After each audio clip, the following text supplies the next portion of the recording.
Hey guys, welcome to another Unity tutorial today, and this is going to be about creating a mute toggle or a mute button which we can click and it'll mute our audio based on whatever we choose to do.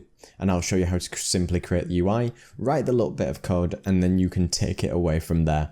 And I will have this project along with the scripts, along with all the other great projects on my Patreon, so you can check those out and you can get access to free content models and loads of stuff on there. And be sure, if you'd like this video, be sure to give it a like because it would really help me out. And I apologise if you can hear buzzing in the background because the only problem with summer is things have already started flying in, so we'll get straight into it.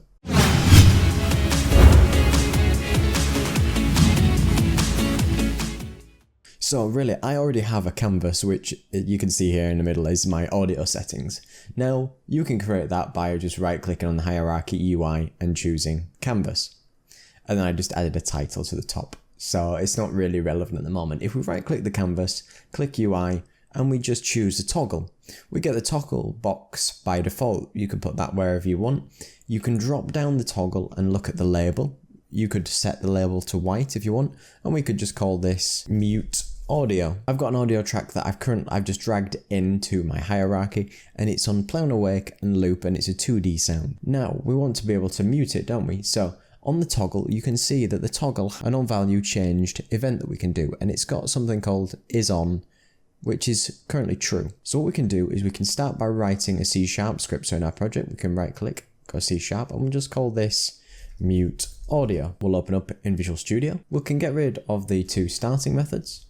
And what we can start by writing is public void, because we want to access this in the click event of that toggle box. Then we can just say, call this mute toggle, for instance, and we can just have this as set as a bool. So it's a parameter that we're going to use, and maybe we'll just call this muted, and then add two curly brackets below there, and say that if muted is true, so in brackets we're checking if at any point when this toggle changes, if it's true, then we can mute the audio. So we can say audio listener dot volume is equal to 0, because that would be the volume equal to absolutely nothing. Then if it's going to be anything else, so if it's going to be false at any time, we can add the else statement and put two curly brackets below, and then say, again, we can say audio listener dot volume equals 1.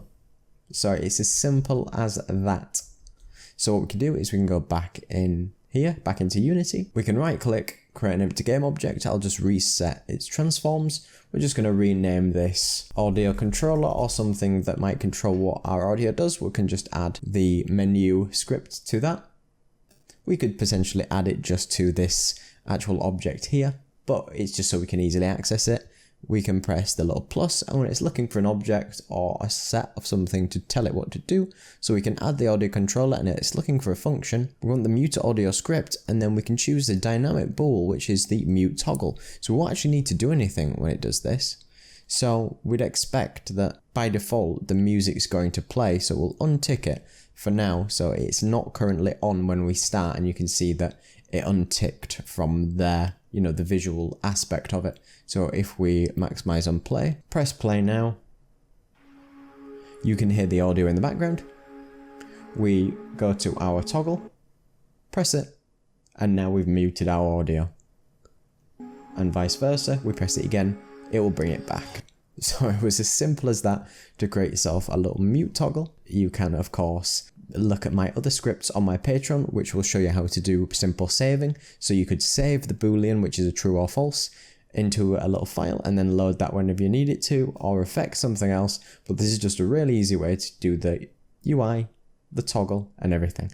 So be sure to check out all my great assets on the Unity store. Be sure to leave a like on this video because it would really help me out, and let me know if you want to see anything else in the future. So thanks very much for watching. Don't forget to like, comment, and subscribe. Cheers.